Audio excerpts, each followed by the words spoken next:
মনে করুন আপনি পানিতে ডুবে যাচ্ছেন এবং ওই সময় আপনার কোনো জ্ঞান নেই, অর্থাৎ অজ্ঞান অবস্থায় আপনি পানিতে তলিয়ে যাচ্ছেন।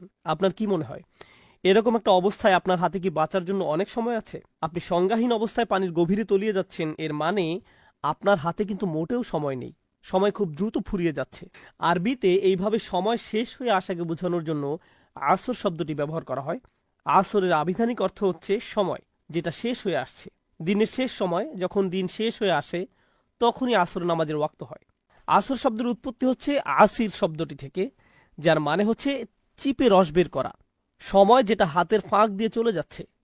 আমরা ভেজা কাপড় শুকাতে দেওয়ার আগে 2 হাত দিয়ে মুচড়িয়ে যেভাবে পানি বের করি, আসর শব্দটি এ ধরনের অর্থ বোঝাতেই ব্যবহার করা হয়।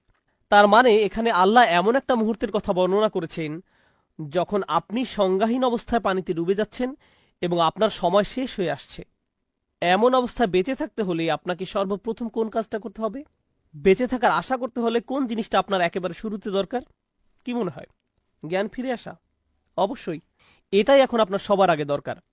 যদি জ্ঞান ফিরে না আসে তাহলে আপনার বাঁচার কোনো সম্ভাবনাই নেই। এমনকি সংজ্ঞাহীন অবস্থায় আপনি যদি জীবনের সবচেয়ে সুন্দর স্বপ্ন দেখতে থাকেন, তবুও বাঁচতে হলে আপনাকে কিন্তু জাগতেই হবে। মনে করুন স্বপ্নের মধ্যে আপনি দেখছেন সেই রকম সুন্দর সাজানো গোছানো একটা জীবন আপনার, পাহাড়ের পাদদেশে আপনার চমৎকার বাড়ি, আপনি আপনার ফেরারি গাড়িটা নিয়ে লং ড্রাইভে বের হয়েছেন। রাস্তার এক পাশে সবুজে ঢাকা পাহাড়, অন্য পাশে সুনীল সমুদ্র।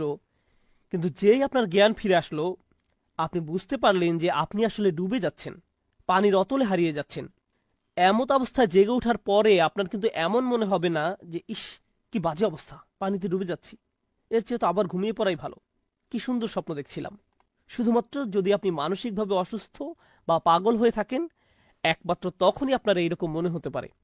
অথবা কার যদি বাস্তবতাকে মেনে নেওয়ার মতো সাহস না থাকে, সে এইরকম করতে পারে। কারণ তাদের কাছে বাস্তবতা এতই কঠিন মনে হয় যে তারা জেগে ওঠার পরও আবার ঘুমিয়ে যাওয়াকে ভালো মনে করে। এই ধরনের লোক যারা ডুবে যাওয়ার সময় হুঁশ ফিরে আসার পরেও পরিস্থিতি খারাপ দেখে জোর করে ঘুমিয়ে থাকে, তারা কি তাদের খারাপ পরিণতির জন্য অন্য কাউকে দায়ী করতে পারবে? পারবে না। শুধুমাত্র নিজেই নিজেকে এর জন্য দায়ী করা ছাড়া আর কিছুই তারা করতে পারবে না। যাই হোক, স্বাভাবিকভাবে ধরে নেই যে হুঁশ ফিরে আসার পর সে যখন দেখলো যে অবস্থা খুব খারাপ, সে ডুবে যাচ্ছে, তখন সে আর ঘুমালো না। কিন্তু এরপরে সে কি করবে? এমন একটা অবস্থায় আপনি কি করতেন? হাত পা সবকিছু নাড়িয়ে চেষ্টা করতেন না পানির উপরে উঠতে? যদি সাঁতার নাও জানেন তারপরও তো চেষ্টা করতেন, কি করতেন না? আর এই চেষ্টা করতে করতে যখন আপনি বুঝতে পারবেন যে এলোপাথারি হাত পা না ছুঁড়ে একটা নির্দিষ্ট স্টাইল হাত পা নাড়লে আপনি উপরের দিকে যাচ্ছেন, তখন আপনি ঠিক ওইভাবে হাত পা নেড়ে উপরের দিকে যাওয়ার চেষ্টা করতে থাকবেন। তার মানে বাঁচার জন্য সর্বপ্রথম আপনাকে বেহুশ অবস্থা থেকে জেগে উঠতে হবে, এরপরে সাঁতার কেটে উপরের দিকে যেতে হবে, অথবা অন্য কোনো উপায় হলেও উপরের দিকে যাওয়ার চেষ্টা করতে হবে। কিন্তু যেই না আপনি পানির উপরে মাথা তুলে বড় নিঃশ্বাস নিতে গেলেন, তখনই আপনি পায়ের গোড়ালিতে একটা চেইনের উপস্থিতি টের পেলেন। সেই চেইনের অপর প্রান্তে কিছু একটা বাধা আছে, যেটা আপনাকে আবার পানির নিচে টেনে নিয়ে যেতে চাচ্ছে। অপর প্রান্তে সেই জিনিসটা আর কিছুই না, সেটা আপনার ভাই, যে এখনো ঘুমিয়ে আছে পানির নিচে। তার মানে আপনি ভেসে ওঠার পরও আবার ডুবে যাচ্ছেন, কারণ আপনার ঘুমন্ত ভাই আপনার সাথে চেইন দিয়ে বাঁধা। তাহলে আপনি এখন কি করবেন? অবশ্যই আপনাকে এখন আপনার সেই ভাইকে ঘুম থেকে উঠাতে হবে, তাই না? হয়তো আপনি আপনার সেই ভাইকে অনেক ভালোবাসেন, অথবা বাসেন না, কিন্তু মূল ব্যাপারটা হচ্ছে এই মুহূর্তে আপনি আপনার সেই ভালোবাসা থেকে কিন্তু তাকে ডেকে তুলছেন না, আপনি নিজের গরজেই তাকে ডাকছেন। কারণ এই পরিস্থিতিতে আপনি যদি তাকে ডেকে না তুলেন তাহলে আপনি নিজেও কিন্তু বাঁচবেন না। তো আপনি তাকে ডেকে তুললেন। জেগে ওঠার পরে আপনার ভাই বলল, আরে আমি কি সুন্দর ফেরারি গাড়ি নিয়ে লং ড্রাইভে যাওয়ার স্বপ্ন দেখছিলাম, আর তুই খামোখায় আমাকে ডেকে তুললি, আমি আবার ঘুমাতে যাচ্ছি।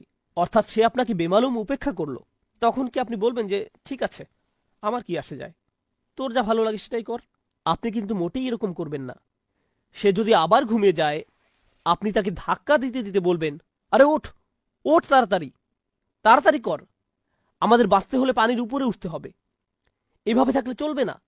এইভাবে যতক্ষণ পর্যন্ত না সে ঘুম থেকে উঠে বলবে, আচ্ছা ঠিক আছে বল কি করতে হবে, ততক্ষণ পর্যন্ত আপনি চেষ্টা করবেন তাকে ঘুম থেকে তোলার। তারপর আপনারা দুইজনে একসাথে সাঁতার কেটে পানির উপরে ভেসে উঠলেন। কিন্তু উঠার পরে বুঝতে পারলেন যে এইবার অন্য আরেকজন আপনাদের দুইজনকে আবার পানির নিচে টানছে। সেটা হতে পারে আপনার বাবা মা, দাদা নানা, বোন, বা ছেলে মেয়ে, কিংবা প্রতিবেশী। আর এভাবে এই সমস্ত প্রক্রিয়াটা বারবার চলতে থাকবে। তার মানে বাঁচার জন্য একজন মানুষকে 4টি ধাপ পার হতে হবে। সবার আগে তার নিজেকে ঘুম থেকে উঠতে হবে, এরপরে সাঁতার কেটে উপরে যাওয়ার চেষ্টা করতে হবে, এবং একই সময় তার পরিচিত অন্যদেরকেও, যাদের সাথে সে বন্ধনে জড়িত, তাদেরকে ঘুম থেকে উঠাতে হবে, তাদেরকে বাস্তবতা বুঝাতে হবে। এইভাবে চলতে চলতে গ্রুপের একজন যদি বলে যে ভাই আমি আর পারছি না, এইভাবে আর কতবার এরকম উপরে উঠে আবার আরেকজনের টানে নিচে আসতে হবে, আমি মনে হয় আর পারবো না। তখন অন্য আরেকজন এগিয়ে এসে সাহস দিতে হবে, বলতে হবে না, আমরা ইনশাআল্লাহ একসাথে এই বিপদ থেকে উদ্ধার পাব। তখন অন্য আরেকজন এগিয়ে এসে সাহস দিতে হবে, বলতে হবে না, আমরা ইনশাআল্লাহ একসাথেই এই বিপদ থেকে উদ্ধার পাব, তোমাকে পারতেই হবে, আর অল্প কয়েকবার বাকি, চলো চলো। আমরা মুভিতে অনেক সময় এই ধরনের অবস্থা দেখি। একদল লোক যখন কোনো জায়গা থেকে পালাতে যেয়ে অনেক বাধা বিপত্তির সম্মুখীন হয় এবং দলের দুর্বল সদস্য যখন বলে যে আমি আর পারছি না, তখন অন্যরা কিভাবে তাকে উৎসাহ দিয়ে সজীব রাখে। তারা সবাই একসাথে কাজ করে, একে অন্যকে আপ্রাণ সাহায্য করে, কারণ তাদের বেঁচে থাকাটাও একে অন্যের উপর নির্ভরশীল। যাই হোক, এখন আসুন আমরা দেখি আল্লাহ এই সূরায় কি বলছেন। প্রথমে তিনি বলছেন ওয়াল আসর, সময় চলে যাচ্ছে, সময় শেষ হয়ে যাচ্ছে। তারপর তিনি বলছেন ইন্নাল ইনসানা লাফি খুসর, মানুষ ক্ষতির মধ্যে ডুবে যাচ্ছে, শুধুমাত্র তারা ব্যতীত যারা বিশ্বাস করে। কি বিশ্বাস করে? খেয়াল করুন, আল্লাহ কিন্তু এখানে বলেননি যে যারা ফেরেশতা, কিতাব, নবী রাসূল, মৃত্যু, কিয়ামত ইত্যাদিতে বিশ্বাস করে। না, তিনি এইসব কিছুই বলেন নাই। এইসব অবশ্যই বিশ্বাসের অন্তর্ভুক্ত, কিন্তু এই সূরার বিষয়বস্তুর দিকে যদি আমরা তাকাই, তাহলে কি সেই বিষয় যেটা এখানে মানুষকে সবার আগে বিশ্বাস করতে হবে? সেটা হচ্ছে তাদেরকে বিশ্বাস করতে হবে যে তারা ক্ষতির মধ্যে আছে, তারা ডুবে যাচ্ছে। আর তারা যদি এটা বিশ্বাস করে নেয় এবং সেই অনুসারে নিজেদের ঈমানকে ঠিক করে নেয়, তাহলে তারা সাঁতার কেটে ক্ষতি থেকে বের হওয়ার চেষ্টা করবে। আর এটাকে আল্লাহ তাআলা কিভাবে বর্ণনা করেছেন? ওয়ামিলুস সলিহাত, তারা ভালো কাজ করে, তারা পরিস্থিতির উন্নতির জন্য কাজ করে। সলিহাত হচ্ছে একটা বিশেষণ, যার আবিধানিক অর্থ হচ্ছে এমন জিনিস যা অন্য জিনিসকে ঠিক করে। অর্থাৎ কিছু একটা ভুল ছিল এবং এইটা সেই ব্যাপারটাকে ঠিক করে। তার মানে এমন কাজ করে যেটা প্রতিকূল পরিস্থিতিকে ঠিক করে। রূপক অর্থে আমরা যেটাকে সাঁতার কাটার সাথে তুলনা করছি। কিন্তু যেহেতু তারা অন্য মানুষদের সাথেও চেইন দিয়ে আটকানো, সেহেতু তাদেরকে শুধু নিজেদের সাঁতরালে হবে না, আরও কিছু করতে হবে। কি সেটা? ওয়াতাওয়াসাউ বিল হক, অর্থাৎ তাদেরকে বাকি সবার কাছে যারা ঘুমিয়ে আছে তাদেরকে এই সত্যটা বলতে হবে। শুধু বললে হবে না, বারবার বলতে হবে, যতক্ষণ না তাদের ঘুম পুরোপুরি ভেঙে যায়। কারণ আপনি যাদের বাঁচাতে চেষ্টা করছেন তাদেরকে একবার বা দুইবার এসব বললে তাদের ঘুম নাও ভাঙতে পারে। এমনও হতে পারে কিছুক্ষণ জেগে থেকে তারা আবার ঘুমিয়ে পড়েছে, আপনি আবার তাদের উঠালেন, একটু পর তারা আবার ঘুমিয়ে পড়ল। এইভাবে চলতে চলতে দেখা গেল আপনি ধৈর্য হারিয়ে ফেলেছেন। আর এই কারণে আল্লাহ আরো বলছেন ওয়াতাওয়াসাউ বিস-সবর, আপনাকে এই কাজটা সবর সহকারে করে যেতে হবে। সবর অর্থ নিয়মানুবর্তিতা, ধৈর্য, অধ্যবসায়, দৃঢ়তা ইত্যাদি। অর্থাৎ আপনাকে লক্ষ্যে অটুট থেকে কাজ করে যেতে হবে, কারণ আপনার বাঁচা মরা এর সাথে জড়িত। আপনি এত কিছু করার পরে যদি একটুর জন্য ধৈর্যহারা হয়ে যান, তাহলে তো আপনি নিজেও ডুবে যাবেন। যেমন ধরুন, আপনার ঈমান আছে, আপনি ভালো কাজও করেন, আপনি মানুষকে সত্যের পথেও রাখছেন, কিন্তু আপনার সবর নেই। তার মানে এত কিছুর পরও আপনি ঠিকই ডুবে যাবেন। অর্থাৎ ক্ষতির হাত থেকে বেঁচে থাকতে হলে আপনাকে 4টি শর্তের সবগুলোই পূরণ করতে হবে। প্রতিটি শর্তই সমানভাবে গুরুত্বপূর্ণ এবং একটির সাথে অন্যটি ক্রমানুসারে সংযুক্ত, যেটা এই সূরাতে অত্যন্ত সুন্দরভাবে ফুটিয়ে তোলা হয়েছে। আশহাদু আল্লা ইলাহা ইল্লাল্লাহ। আমাদের জীবনে যেসব বিপদ আপদ ঘটে তার জন্য কোরআনে এমনই একটি পরিভাষা ব্যবহার করা হয়েছে। আর জীবন এ ধরনের মুসিবতে পরিপূর্ণ। আল্লাহ আযজা ওয়া জাল্লা বলেন, লাকাদ খালাকনাল ইনসানা ফি কাবাদ, নিঃসন্দেহে আমি মানুষকে সৃষ্টি করেছি কষ্ট ক্লেশের মধ্যে। তাই এমনটি আসলে মানব জীবনের একটা অংশ। প্রসঙ্গত, এই সমস্ত মুসিবতের প্রকৃতি কেমন? একদিকে আমরা শুধু প্রাকৃতিক দুর্যোগ যেমন ঘূর্ণিঝড়, ভূমিকম্প, আগ্নেয়গিরির অগ্নুৎপাত, টর্নেডো বা হারিকেন নিয়েও কথা বলছি না, এগুলোও বিপদ। যেমন আল্লাহ সুবহানাহু ওয়া তাআলা অন্যত্র বলছেন, মা আসাবা মিন মুসিবাতিন ফিল আরদ, পৃথিবী এবং ব্যক্তিগতভাবে তোমাদের উপর কোনো বিপদ আসে না, কিন্তু তা জগৎ সৃষ্টির পূর্বেই কিতাবে লিপিবদ্ধ আছে। মানুষের জীবনে শুধু এই এক ধরনের বিপদই আসে না। ভূমিকম্প যে শুধু কোনো দ্বীপে বা দেশে আঘাত হানে তাই নয়, আমাদের নিজেদের ভেতরেও ভূমিকম্প ঘটতে পারে। ফি আনফুসিকুম, তোমাদের নিজেদের ভিতরে স্বামী বা স্ত্রীর মাঝে বিশাল দুর্যোগ দেখা দিতে পারে, ছেলে মেয়ে বা মাতা পিতার মাঝেও এই দুর্যোগ দেখা দিতে পারে, অথবা এমন কারো মাঝে যে কঠিন কোনো পারিবারিক ঝামেলায় জড়িয়ে আছেন। এমন অনেক মানুষ আছেন যারা অর্থনৈতিক সমস্যায় জর্জরিত, অনেক মানুষ নানা ধরনের ভয়ঙ্কর মানসিক বা শারীরিক সমস্যায় জড়িয়ে আছেন। মোট কথা, মানুষের বিপদ মুসিবতের কোনো অন্ত নেই। এখানে যে বিষয়টি আমি ফোকাস করতে চাই তা হলো বিপদ মুসিবত মোকাবেলার ক্ষেত্রে আমাদের ইমানের ভূমিকা আসলে কি। আমরা যে আল্লাহর উপর বিশ্বাস করি তা বিপদ মোকাবেলায় কিভাবে আমাদেরকে সাহায্য করে। একজন বিশ্বাসী হিসেবে বিপদ মুসিবতে পতিত হলে কেমন প্রতিক্রিয়া দেখাবো, আর এটা আসলে নির্ভর করে আল্লাহর সাথে সম্পর্ক থাকা বলতে কি বোঝায় তার উপলব্ধির মাত্রার উপরে। প্রথমে আমি যে বিষয়টা শেয়ার করতে চাই তা হলো দুই ধরনের খারাপ পরিস্থিতির পার্থক্য নিরূপণের ক্ষেত্রে কুরআন খুবই প্রজ্ঞার পরিচয় দিয়েছে। এক ধরনের খারাপ পরিস্থিতি যেটা দেখতে খারাপ মনে হয়, যা কিনা সম্পূর্ণরূপে আপনার নিয়ন্ত্রণের বাইরে, এমন পরিস্থিতিতে আপনার কিছুই করার থাকে না। যেমন আপনি বন্যায় আক্রান্ত হয়ে পড়েছেন, আর এই বন্যা আপনি ঘটাননি, আপনি জাস্ট ওই এলাকায় বসবাস করেন, এটা এড়ানোর কোনো সুযোগ হয়নি। অথবা আপনি সেখানে বেড়াতে গেছেন আর বন্যায় আটকা পড়েছেন, আপনি জানতেন না যে এমন কিছু ঘটবে, এ সম্পর্কে কোনো রিপোর্ট ছিল না, তাই এই বিপদে আপনি নিজের কারণে পড়েননি, এটা সম্পূর্ণ আল্লাহর পরিকল্পনা। এখানে আপনার করার কিছুই নেই, আর আপনি এর থেকে কোনোভাবে বেরও হতে পারতেন না। এখন এটা এমন কারো বিপদে পড়ার থেকে সম্পূর্ণ ভিন্ন যে কিনা পত্রিকায় পড়েছে যে ঘূর্ণিঝড় আসছে, দয়া করে শহর ছেড়ে অন্যত্র আশ্রয় নিন, সুনামি হতে পারে। তখন সে বলল সমুদ্র সৈকত দেখার এটাই সেরা সময়, এবং সে সমুদ্র সৈকতের দিকে চলে গেল। তারপর তার খারাপ কিছু হলো। এখন সে এমনটা বললে হবে না যে এটা আল্লাহর কদর, আল্লাহর ইচ্ছার কারণেই আমি এই বিপদে পড়লাম। না, আপনি এমনটা বলতে পারেন না। আর আল্লাহ এই ব্যাপারে খুবই পরিষ্কার। তিনি সুবহানাহু ওয়া তাআলা বলছেন, ওয়ামা আসাবাকুম মিন মুসিবাতিন ফাবিমা কাসাবাত আইদিকুম। তোমাদের উপর যেসব বিপদ আপদ পতিত হয় তা তোমাদের কর্মেরই ফল, তুমি নিজেই নিজের উপর এটা আরোপ করেছো। এখন শুধুমাত্র এভাবে চিন্তা করাটাও সমস্যাজনক, কারণ যদি আপনি সিঁড়ি থেকে নামার সময় পিছলে পড়ে যান, তখন ভাবতে শুরু করেন আমি নিশ্চয়ই কোনো পাপ করেছি, তাই আল্লাহ আমাকে সিঁড়ি থেকে পড়ে যেতে দিয়েছেন, এটা আল্লাহর নিকট থেকে কোনো একটা সংকেত। আমি নিশ্চয়ই কোনো খারাপ কাজ করেছি, তাই আমার পা ভাঙার মাধ্যমে আল্লাহ আমাকে শিক্ষা দিয়েছেন। আপনি নিজের মতো করে ঘটে যাওয়া ঘটনাগুলোকে বিশ্লেষণ করতে থাকেন। আপনি অদৃশ্য কার্যকরণ, কজ অ্যান্ড ইফেক্ট নিয়ে ভাবতে শুরু করেন, আর এই ধরনের চিন্তা চরম পর্যায়ে চলে যেতে পারে। তো এইখানে আমি যে বিষয়টিতে জোর দিতে চাই তা হলো আল্লাহর উপর বিশ্বাসীরা দুই ধরনের এক্সট্রিম পর্যায়ে চলে যেতে পারেন।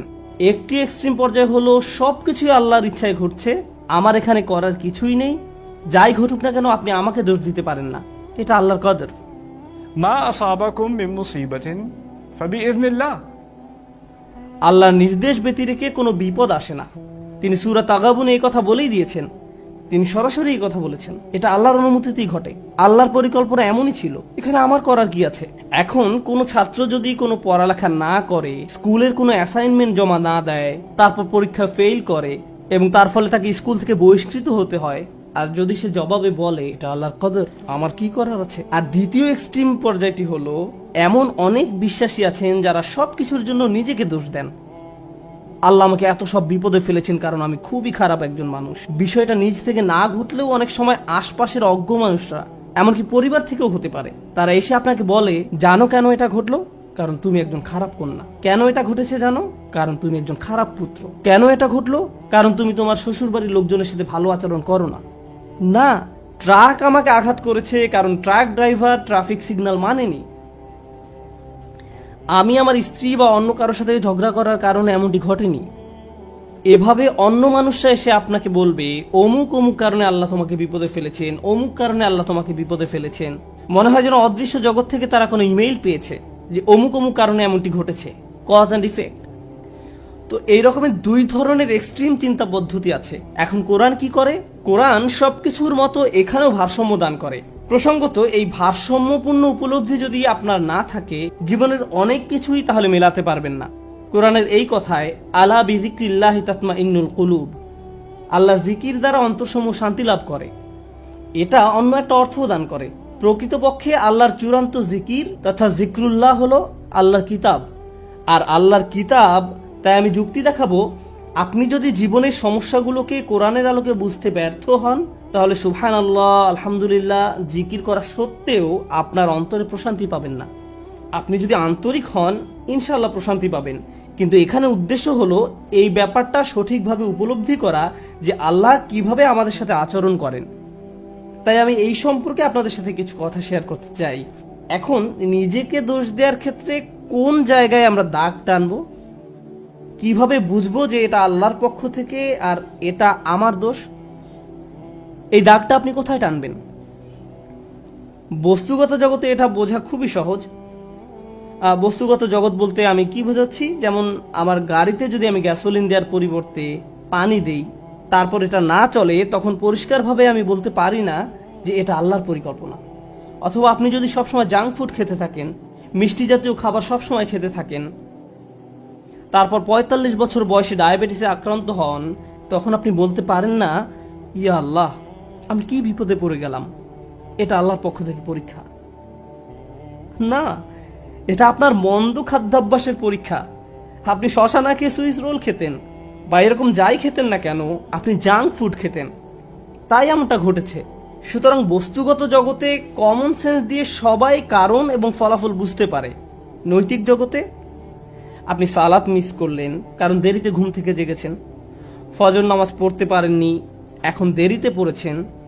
একই দিনে আপনার একটা চাকরির ইন্টারভিউ ছিল, ইন্টারভিউ ভালো হয়নি, তখন আপনি ভাবতে থাকলেন এমনটি ঘটেছে কারণ আমি সালাত মিস করেছি। এখন এর উত্তর হলো, সালাত মিস করার কারণে এমনটি হতে পারে, আবার নাও হতে পারে। নিশ্চিত করে জানার কোনো উপায় নেই। আপনি বা অন্য কারো পক্ষে এর আসল কারণ জানা কখনোই সম্ভব না। কিন্তু যে জিনিসটি আপনাকে সাহায্য করবে তা হলো, আল্লাহ বলছেন, আমি আমার বান্দার নিকট তেমন যেমনটি সে আমার সম্পর্কে ধারণা করে। আপনি যদি ধারণা করেন নামাজ মিস করার কারণে আল্লাহ আপনার উপর প্রতিশোধ নিয়েছেন, তাহলে আপনার নিকট আল্লাহ তেমনই।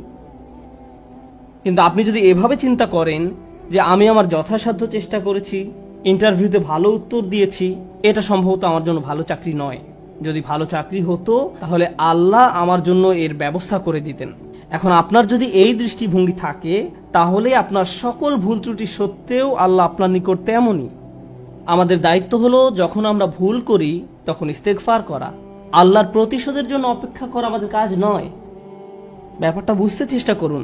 আমাদের কাজ এটা নয় যে আমি তো পাপ করে ফেলেছি, এখন আল্লাহ কোনো না কোনো ভাবে আমাকে শাস্তি দিবেন। এজন্যই আল্লাহ বলছেন, অমা আসাবাকুম মিন মুসিবাতিন ফাবিমা কাসাবাত আইদিকুম, তোমাদের উপর যেসব বিপদ আপদ পতিত হয় তা তোমাদের কর্মেরই ফল। তোমরাই তোমাদের দুই হাতে এটা অর্জন করেছো, তুমি নিজেই নিজের জন্য এটা ক্রয় করেছো। এমনকি আধ্যাত্মিক জগতেও আমাদের কর্মের কারণে আমাদের উপর বিভিন্ন বিপদ আপদ পতিত হতে পারে। যেমন আপনি যদি ক্রমাগত মাতা পিতার সাথে খারাপ আচরণ করতে থাকেন এবং আপনার উপর কোনো মুসিবত আরোপিত হয়, এতে সম্ভবত কোনো কানেকশন রয়েছে। এই সমস্ত ক্ষেত্রে আল্লাহ কি করেন? ওয়ায়াফু আন কাসীর, এবং তিনি তোমাদের গুনাহ ক্ষমা করে দেন। বস্তুগত জগতে আপনি যদি 2 তলার ছাদ থেকে লাফ দেন, ফলাফল ভোগ করতে হবে। আল্লাহ বলবেন না যে এইবার আমি তোমার পা ভাঙবো না, না না, যা ঘটার তা ঘটবে। আগুনে যদি হাত রাখেন তা পোড়া যাবেই। আল্লাহ বলবেন না যে তুমি তো আজকে ফজর নামাজ পড়েছো, তোমার হাত পুড়বে না, এমনটা ঘটবে না। কিন্তু যখন আধ্যাত্মিক জগতের কথা আসে, তিনি বলছেন ওয়ায়াফু আন কাসীর, তিনি সাথে সাথেই প্রতিশোধ নেন না। আল্লাহ এভাবেই আমাদের সাথে আচরণ করেন, ওয়ায়াফু আন কাসীর। এই ব্যাপারটা আমাদের মনের মাঝে গেঁথে নিতে হবে। যে কারণে আমি আজ এই আলোচনা সূত্রপাত করলাম তা হলো, আমাদের উম্মায় প্রতিদিন যে আধ্যাত্মিক অপরাধটি সংঘটিত হয়, তা হয় একজন স্নেহের মানুষের হাতে অন্য একজন স্নেহের মানুষের, পিতামাতা, স্বামী স্ত্রী। কখনো কখনো আমরা আমাদের স্নেহের মানুষদের সবচেয়ে জঘন্য কথাটা বলে বসি। মাঝে মাঝে আমরা সেসব কথা বলি আল্লাহর নামে। তুমি যা করছো তার জন্য আল্লাহ তোমাকে শাস্তি দিবেন, একদিন তোমাকে বিচারের কাঠগড়ায় দাঁড়াতে হবে। তুমি যা করছো তা আল্লাহ কোনোদিন ক্ষমা করবেন না। মা তার সন্তানকে এভাবে বলে, স্ত্রী স্বামীকে বলে, ভাই বোন একে অপরকে বলে। মনে হয় যেন আল্লাহ কোনো রাগান্বিত অস্ত্র যা আপনি যে কোনো সময় প্রয়োগ করতে পারেন। কারণ কারো উপরে আপনি অসন্তুষ্ট, তাই আল্লাহ অবশ্যই তার উপর অসন্তুষ্ট, এবং আপনি এভাবে আল্লাহকে ব্যবহার করতে পারেন। এটা আমাদের স্থান নয়। অনেক মানুষের ক্ষেত্রে তারা এই ধরনের কথা এত বেশিবার শুনেছে যে তারা আল্লাহর নিকট থেকে অনেক দূরে সরে গিয়েছে। তারা তাদের প্রিয় মানুষগুলোর কাছ থেকে এমন কথা শুনেছে। একটা শিশু তার মা বাবার কাছ থেকে এমন কথা সব সময় শুনে এসেছে, নামাজ না পড়লে আল্লাহ তোমাকে শাস্তি দিবেন, নামাজ না পড়লে আল্লাহ তোমাকে শাস্তি দেবেন, এই বিস্কুট খাওয়ার কারণে আল্লাহ খুবই রাগান্বিত, সব সময় আল্লাহ রাগ করবেন, আল্লাহ রাগ করবেন, আল্লাহ রাগ করবেন। এই ছেলেটি যখন 16-17 বছর বয়সে পৌঁছায়, সে আল্লাহর সাথে তখন আর কোনো সম্পর্ক রাখে না। যখন সে শুনে আল্লাহ দয়ালু, ক্ষমাশীল, তার তখন এই কথা বিশ্বাস করতে কষ্ট হয়। কারণ আল্লাহ সুবহানাহু ওয়া তাআলা সম্পর্কে এমন ধারণা নিয়ে সে বড় হয়নি। তার কাছে মনে হয় প্রতিবার সে আল্লাহর কারণে সমস্যায় পতিত হয়েছে। তারপর এই পিতামাতাই বলেন, আমরা তো এই ছেলেকে ছোটবেলা থেকেই ইসলাম শিখাচ্ছি, আমি জানি না কেন সে ইসলাম থেকে দূরে সরে যাচ্ছে। কিন্তু কোন আল্লাহ সম্পর্কে আপনি তাকে শিক্ষা দিয়েছেন? একজন রাগান্বিত আল্লাহ, এমন আল্লাহ যিনি শুধু শাস্তিই দিতে চান, অথচ আল্লাহ বলছেন মা ইয়াফআলুল্লাহু বিআযাবিকুম, তোমাদের শাস্তি দিয়ে আল্লাহ কি করবেন? আল্লাহ নিজেই এই কথা বলছেন, তোমাদের পিছনে লেগে আল্লাহ কি করবেন? তাই মানুষ খারাপ পরিস্থিতিতে পড়লেই মনে করে আল্লাহ তাদের শাস্তি দিচ্ছেন, আল্লাহ তাদের কষ্ট দিচ্ছেন। তার এমন পরিস্থিতি আল্লাহ তৈরি করেছেন, আল্লাহ তাদের কষ্ট দিচ্ছেন। আমার এক কলিগ আমাকে একটা কথা মনে করিয়ে দিয়েছিলেন। মালয়েশিয়া আসার সময় কোত্থেকে হঠাৎ করে, এমনটা আগে কখনো হয়নি, আমার টনসিলে ব্যাকটেরিয়ার আক্রমণ ঘটে। এটা এমনভাবে ফুলে গিয়েছিল যে আমার গলার অর্ধেকটা ব্লক হয়ে গিয়েছিল। আমার কাছে মনে হয়েছিল একটি নাকের ছিদ্র বন্ধ হয়ে আমি যেন ডুবে যাচ্ছি। আমি তখন আবুধাবি থেকে এখানে আসার মাঝপথে বিমানে ছিলাম। বিমান থেকে নেমে দ্রুত একটা ক্লিনিকে গেলাম। তারা বলল, তোমাকে অমুক অমুক ভারী চিকিৎসা নিতে হবে। এখানে আসার পর আমাকে অপারেশন করার পরামর্শ দেওয়া হলো। ভাবতে লাগলাম কি হচ্ছে এসব। ডাক্তার বলল, এমন ঘটনা একেবারেই ঘটে না। ব্যাপারটা আসলেই অদ্ভুত। আমার 30 বছরের ক্যারিয়ারে শুধু আরো একবার এমন ঘটনা দেখেছি। তো আমি হাসপাতালের বেডে শুয়ে আছি আর অপারেশনের জন্য অপেক্ষা করছি। তখন আমার এক কলিগ আমাকে মনে করিয়ে দিল যে এই মুহূর্তে তোমার জন্য এটাই শ্রেষ্ঠ জায়গা। এই মুহূর্তে হাসপাতালের এই বিছানাই তোমার জন্য সর্বোত্তম জায়গা। এটাই তোমার জন্য আল্লাহর পরিকল্পনা। আমি ভাবতে লাগলাম, আমাকে অমুক অমুক প্রোগ্রাম বাতিল করতে হবে, অমুক অমুক জায়গায় যেতে পারবো না, পরিস্থিতি কিভাবে মোকাবেলা করব, অমুক ক্যালেন্ডার, অমুক মিটিংয়ের কি হবে। এত দূর থেকে আসলাম প্রোগ্রামগুলো করার জন্য। তারপর হঠাৎ করে আমার কলিগের এই কথা আমার সব কিছু শান্ত করে দিল। হ্যাঁ, এখানেই আমার থাকার কথা, এর চেয়ে ভালো কোনো জায়গা হতে পারে না। কারণ হাসপাতালে আসার পরিকল্পনাটি তো আমার নয়, এটা আল্লাহ আজ্জা ওয়া জাল্লার পরিকল্পনা। আমাদের আল্লাহর এমন কাছাকাছি থাকতে হবে যে আল্লাহ যখনই আমাদের জন্য যে পরিকল্পনাই করেন না কেন, আমাদের প্রতি তার ভালোবাসার কারণেই এমনটি করেন।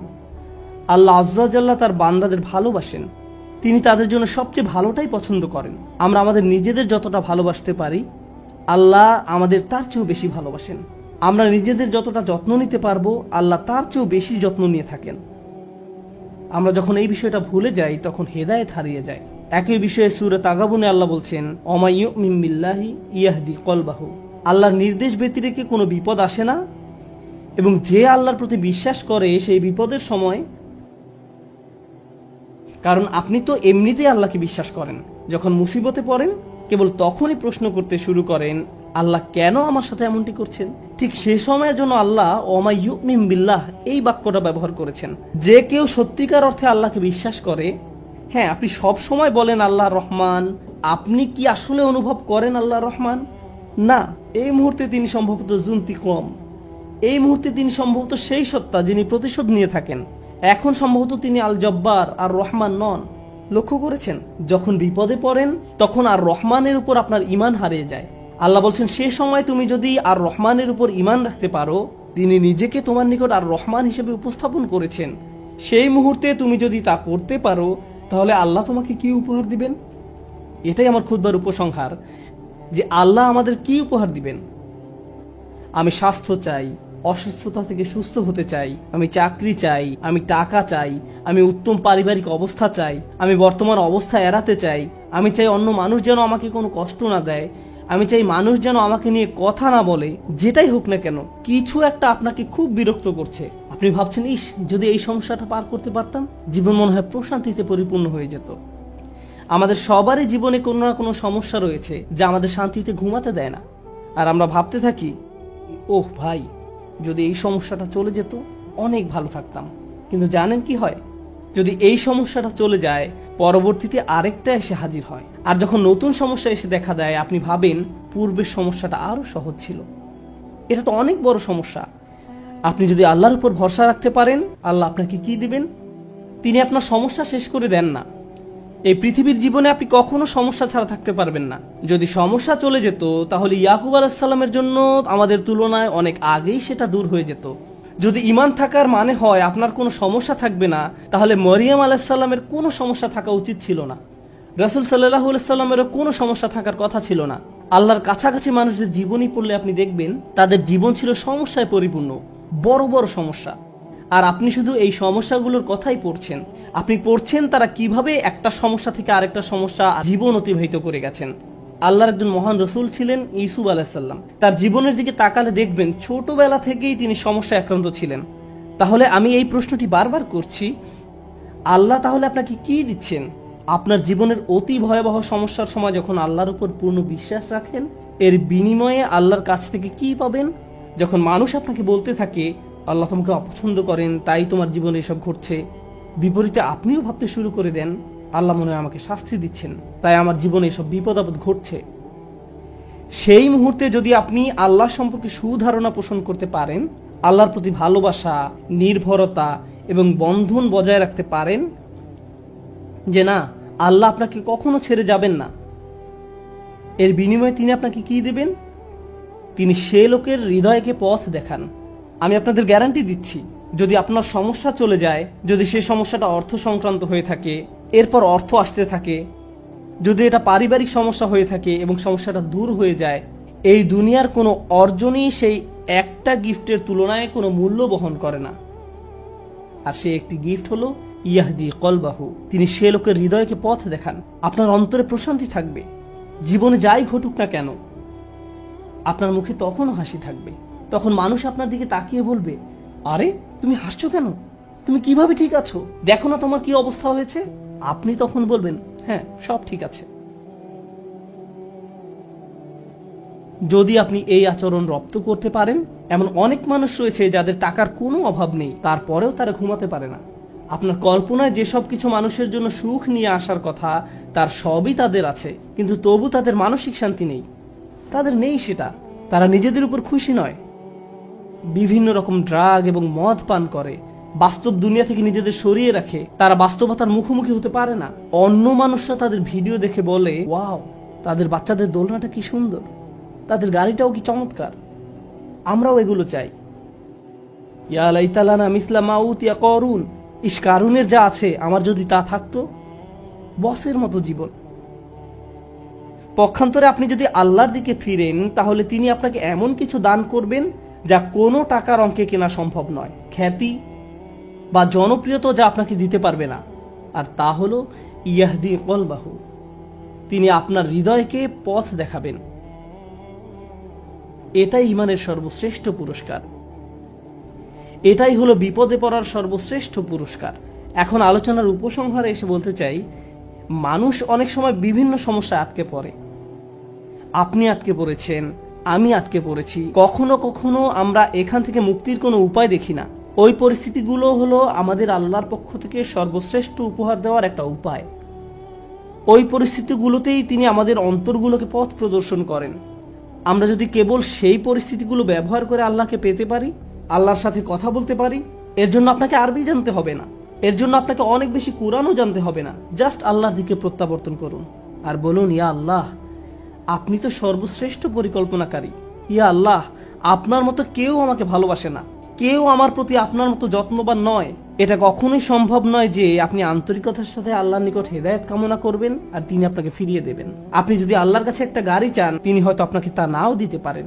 একটা বাড়ি চান, তিনি হয়তো আপনাকে তা নাও দিতে পারেন। আপনি যদি তার নিকট আপনার রোগ ভালো করে দেওয়ার জন্য দোয়া করেন, হয়তো তিনি ভালো করবেন অথবা ভালো করবেন না। কিন্তু একটি বিষয়ে নিশ্চিত তিনি আপনাকে দিবেন, যদি আপনি আন্তরিকতার সাথে প্রার্থনা করেন, আর তা হলো হেদায়েত। তার সন্তুষ্টিপ্রাপ্ত বান্দাদের দলে চলার পথ, গাইডেন্স, তিনি আপনাকে এটা দেবেন। আর যখন তিনি আপনাকে এটা দান করবেন, তখন এমনিতেই অন্য সব সমস্যার সমাধান হয়ে যাবে। আল্লাহ তাআলা আমাদেরকে সেসব মানুষদের অন্তর্ভুক্ত করুন যারা সত্যিকার অর্থে তার নিকট হেদায়েত চায়, আর আমাদের জীবনের সকল সমস্যাগুলোকে তার কাছাকাছি হওয়ার মাধ্যমে পরিণত করুন, যেন তার নিকট থেকে আমরা হেদায়েত পেতে পারি।